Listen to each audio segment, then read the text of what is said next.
नमस्कार। तो जैसा कि आपको पता है, 7 दिवसीय महाभागवत कथा का आयोजन चल रहा है बांदड़ी प्राचीन शिव मंदिर में, और इस वक्त मैं पहुंच चुका हूं आज के 5वें दिन के प्रवचन देवी चित्रलेखा जी के मुख के द्वारा सुनने को, और आप सबों को अपने इस ब्लॉग के माध्यम से सुनाने को। तो गाइस बने रहिए। और मैं बस आपको बताना चाहता हूं कि चौथे दिन में जो झांकी हुई थी उसकी वीडियो भी मैंने अपलोड कर दी है, तो उसके लिए वो कोई ब्लॉग नहीं होगा, वो रैंडमली मैंने डाल दिया है। जिनको भी वो झांकी देखना हो, छोटे छोटे क्लिप्स बनाए हैं, तो आप उसको एंजॉय कीजिए। हर एक दिन के झांकी के अलग अलग वीडियो में बनाऊंगा। ओके गाइज, तो अभी देवी चित्रलेखा जी बैठ चुकी हैं वहाँ पे जहाँ से वो प्रवचन सुनाती हैं लोगों को। और ये पीछे आप जो छोटे छोटे स्टॉल्स देख रहे हैं, यहाँ पे आयुर्वेदिक दवाइयाँ, धर्म ग्रंथ की किताबें और बहुत ही सुंदर चीज़ों के एडवर्टाइजमेंट चल रही है। सो गाइज अभी चलते हैं मंच की ओर और मैं आपको वीडियोस दिखाऊंगा, श्रीमद् भागवत कथा के कुछ प्रवचन सुनवाऊंगा। बने रहिए। श्री राधे राधे। राधे राधे।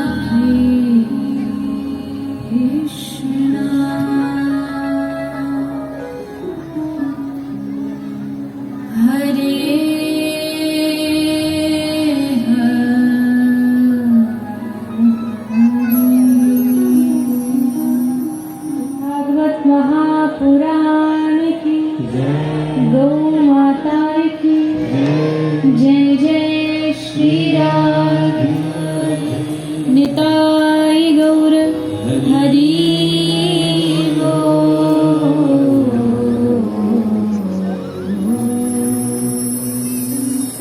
के 5वें दिवस में प्रवेश कर रहे हैं।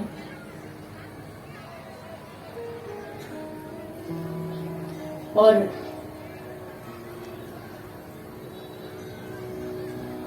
आज के इस पावन दिवस में आप हम सभी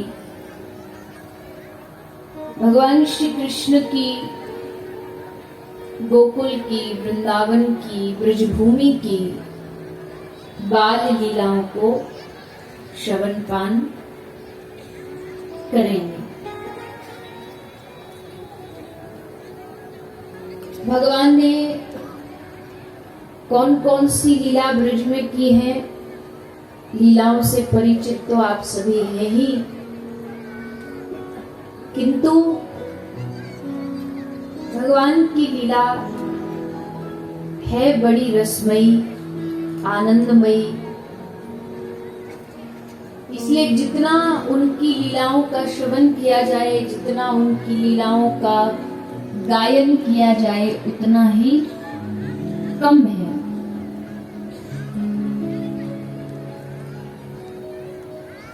तो भगवान की लीलाओं की श्रृंखला में आपने कल इस प्रांगण में भगवान श्री कृष्ण के जन्म का उत्सव मनाया। भगवान कृष्ण के प्रागट्य के उत्सव में समस्त ब्रज के लोगों ने अपने अपने हृदय के भाव को नाच करके, गा करके, बधाइयां लुटा करके खूब उस रस का, खूब उस आनंद का आस्वादन किया। और लीला भी ऐसी घटी कि भगवान ने जन्म लिया है मथुरा में, किंतु जानते हैं कि अभी तो हमको बहुत सारे काम करने शेष है, बहुत सारे राक्षसों को मारना है, दैत्यों को मारना है, और वो सब लीला करने के लिए हमको ब्रज जाना पड़ेगा, श्रीधाम वृंदावन जाना पड़ेगा। तो क्या करें, हम तो बालक हैं, बालक, छोटा सा बालक कैसे भला चलेगा, जाएगा। तो अपने पिता श्री वसुदेव जी को ऐसी प्रेरणा दी कि हे पिताजी, आप हमको गोकुल जैसे तैसे छोड़ आइए। पिताजी ने कहा कि अरे प्रभु क्या बात कर रहे हैं आप देखिए जरा हमको, हाथ देखिए बंधे हुए हथकड़ियों से, पांव में देखो इस कंस ने कैसी मोटी मोटी बड़ी बड़ी बेड़ियां बांध रखी है कि कहीं भाग न जाए।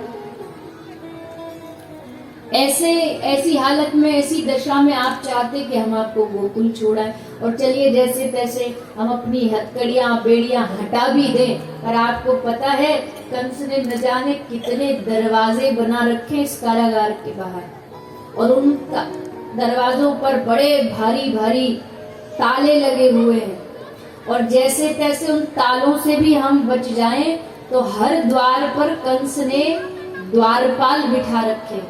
अब इतने सारे बंधन है, बताइए कैसे पार करेंगे, कैसे लेकर के जाएंगे आपको। पर तब ठाकुर जी मुस्कुराते हैं और भगवान एक शिक्षा देते हैं यहाँ पर। कौन सी शिक्षा? भगवान कहते हैं कि हम जिसके जीवन में आ जाएं उसके जीवन में चाहे कितने बड़े से बड़ा बंधन हो, पर हम उस सारे बंधनों को एक क्षण में तोड़ देते हैं। भगवान कहते हैं हम कोई बंधन उसके लिए बचाते ही नहीं, सारे बंधन तोड़ देते हैं। और फिर वो जो जीव है जो मेरी शरण में आया है वो बंधन मुक्त हो जाता है, उसके सारे दरवाजे खुल जाते हैं, कोई रुकावट नहीं रहती उसके जीवन में। इसलिए आप एक बार हम पर विश्वास करके तो देखिए। तो वसुदेव जी ने प्रभु पर विश्वास किया और एक टोकरी में भगवान को सर पर विराजमान किया और जैसे ही मस्तक पर श्री कृष्ण को धारण किए, श्री कृष्ण को धारण करते ही सारी जितनी भी बाधाएं थी, बंधन थे, बेड़ियां थी, हथकड़ियां थी, सब टूट गई, अपने आप टूट करके धरा पर गिर पड़ी। दरवाजे अपने आप खुल गए, बड़े बड़े ताले आज भगवत कृपा से अपने आप टूट गए। और पहरेदार ये कहाँ गए? बोले ये कहीं गए नहीं, दिन रात जागते थे और अभी तो विशेषकर जाग रहे थे क्योंकि उनको पता था देवकी का 8वां बालक आने वाला। एकदम आंख गढ़ा के बैठे रहते थे, कब 8वां बालक आएगा, कब आएगा। पर जैसे भगवत कृपा हुई ये सारे पहरेदारों को नींद आई और सारे पहरेदार सो गए। जब जागने का समय था तब सो गए। अब तो सारे द्वार खुल गए, सारे बंधन खुल गए और श्री वसुदेव जी भगवान कृष्ण को लेकर के चल पड़े। लेकर के गए कहाँ? गोकुल में। गोकुल में क्या था? बोले गोकुल में भगवान की पूरी प्लानिंग पहले से ही सब सेट थी कि यशोदा मैया के घर योग माया को भेज दिया कि हे योग माया तुम मैया यशोदा के गर्भ से जन्म ले लो। अब योग माया तो भगवान के इशारों पर नाचती है, सारी लीला योग माया ही कराती है। तो योग माया ने यशोदा मैया के गर्भ से जन्म लिया और वसुदेव जी लाला को वहीं यशोदा मैया के कोने में सुला करके जो योग माया जो लाली सोई थी बालिका उसको उठा के टोकरी में रख करके वापस मथुरा पहुंच गए। पर जैसे मथुरा आए और भीतर कारागार में घुसते ही जितनी हथकड़ियां पहले लगी थी सब वापस लग गई, बेड़ियां फिर से पांव में लग गई, सारे दरवाजे अपने आप बंद हो गए और पहरेदार जाग गए। इसका मतलब क्या है? इसका अर्थ ये है कि जीवन में कृष्ण आएंगे तो बंधन खुल जाएंगे और जीवन में माया योग माया आएगी तो फिर से सारे बंधन लग जाएंगे। माया तुरंत बंधन में बांध देती है और फिर जीव ऐसा बंधन में बनता है कि चाह करके भी वो नहीं कर पाता जो उसका भगवान के लिए करने का भाव होता है। माया पकड़ लेती है, मन हो रहा है कथा में जाने का, पता चला कि कोई काम आ गया। ये क्या है? ये माया का बंधन है, बांध दिया माया ने। तो जैसे वसुदेव जी आए सारे पहरेदार जागे और जैसे पहरेदार जागे तो आवाज आई कान में एक बालक के रोने की। योग माया रोने लगी। अब द्वारपाल भाग के दौड़ करके कंस के पास गए, महाराज हो गया, देवकी को 8वां बेटा हो गया। सबको तो यही पता था कि 8वां पुत्र होगा, क्योंकि आकाशवाणी ने यही कहा था। अब तो महाराज कंस उठे और भागा है कंस, लुढ़कता लुढ़कता गिरता पड़ता पहुंचा वसुदेव देवकी के पास। देवकी के हाथ में छोटी सी बालिका है। कंस ने छीन रहा है बालिका को। देवकी मैया हाथ जोड़ के प्रार्थना कर रही है कंस को, अरे भैया आपने 6 बालकों को मारा, मैंने कुछ नहीं कहा, पर हे भैया ये तो छोटी सी बालिका है, बेटी है, ये क्या बिगाड़ेगी आपका? आपको पता नहीं किसी कन्या को मारना कितना बड़ा पाप है। अरे ये छोटी सी कन्या आपका क्या बिगाड़ सकती, छोड़ दो इसे। और कंस वह भी था, बोले नहीं ये देवता बड़े चालाक है, मुझे गुमराह करने के लिए मुझसे झूठ बोल दिया कि 8वां बेटा होगा। अब बेटा हो या बेटी हो, मैं किसी को छोड़ने वाला नहीं, मैं रिस्क काय को उठाऊं।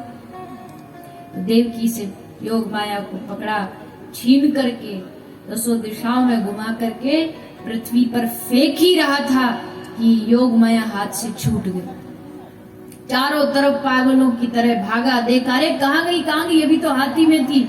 ऊपर सर उठाया तो साक्षात माँ भवानी योग माया वहां प्रकट हुई और कंस को कहा, मूर्ख तू मुझे मार रहा है, पर मेरे मारने से तुझे कोई लाभ नहीं होने वाला। क्यों? क्योंकि तेरे मारने वाला तो कहीं और जन्म ले चुका है। अब बस तेरी उल्टे दिन शुरू हो गए। कह के योग माया अंतर्ध्यान हो गई। अब तो महाराज कंस बावरा हो गया।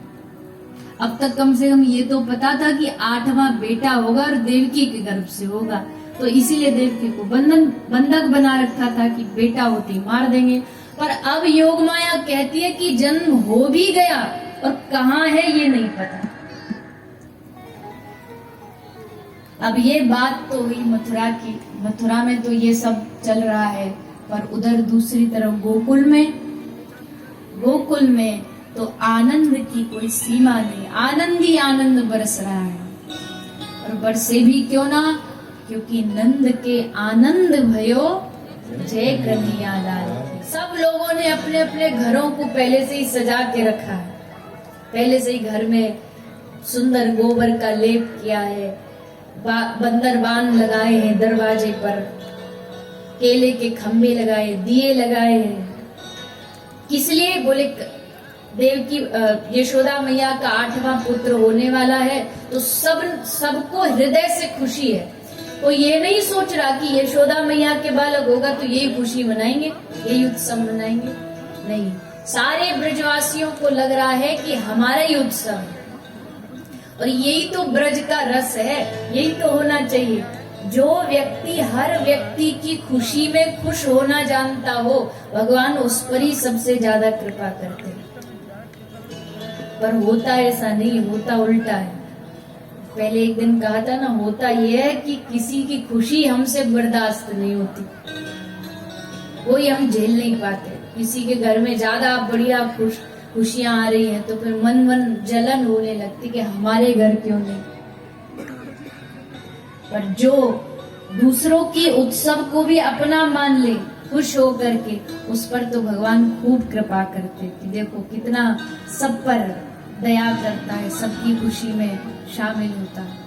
सबने अपने अपने घरों को सजाए। और जब भगवान आते हैं तो आपके घर कोई छोटा मोटा भी मेहमान आता तो हम कितनी तैयारी करते, घर में साफ सफाई करो, बढ़िया कमरे को साफ कर दो, बेड बढ़िया कर दो। यहाँ तो साक्षात जगत पिता परमात्मा आने वाला है ब्रज में, और होना भी यही चाहिए। चलिए उस समय तो भगवान कृष्ण आए तो सबने उत्सव मनाया, किंतु हमारे लिए भी हर वर्ष जन्माष्टमी आती है, ठाकुर जी के जन्म का उत्सव है। तो जैसे आप अपने घर में किसी का ब्याह हो, शादी हो तो कितनी तैयारी करते, वैसे जो सच्चे भक्त होते वो जन्माष्टमी प्रभु के आगमन के लिए भी खूब पहले कई दिनों से तैयार हो जाते, या प्रभु का उत्सव मनाएंगे, ये करेंगे, वो करेंगे। खूब आनंद पहले से ही शुरू हो जाता है। अब तो जैसे कन्हैया प्रगटे तो ये खबर आज की भाषा में कहे तो पूरे ब्रजमंडल में खबर वायरल हो गई। सबके घर घर तक खबर पहुंची, अरे नंद महल में लाला भयो है, यशोदा मैया के लाला भयो है, चलो सखी सब चले लाला के दर्शन करके आवे। सारी गोपी सुंदर सज धज के श्रृंगार करके आ गई है नंद महल में, नंद बाबा के घर, यशोदा मैया के घर। बाबा को हाथ पकड़ के बोले, बाबा अब रोने के दिन खत्म, अब तो खुशी के दिन आए हैं, अब तो थोड़ा जरा हमारे संग नाचो। तो अब सब ग्वालान की मंडली बन गई और बरसाने के ग्वाला इकट्ठे है कि बाबा गोकुल के सब लोग इकट्ठे हैं कि खूब नाचे, एक दूसरे के ऊपर दही डाल रहे हैं, माखन डाल रहे हैं, क्योंकि उस समय उत्सव के लिए तो यही उत्सव होता था। गाय का दूध, गाय का घी, गाय का माखन, इसी से उत्सव मनाते थे सब। खूब आपस में दूध दही बाटी सबने, सब नाचे और सारी गोपियां यशोदा मैया को बधाई दे रही है, बलाएं ले रही। बलाएं होती है ना कि भगवान सारी नजर गुजर सब छोरा की उतार दे, और नजर उतार करके यशोदा मैया को कहती है, मैया वो जुग जुग जीवेरी यशोदा मैया, तेरो ललना, तेरो ललना री मैया, तेरो ललना, तेरो ललना री मैया, तेरो ललना। वो जुग जुग जीवेरी यशोदा मैया, तेरो ललना, जुग जुग जीवे री यशोदा मैया, तेरो ललना। तो ऐसे ठाकुर जी ब्रज में प्रगटे, लाला को जन्म भयो। हो मेरे मन में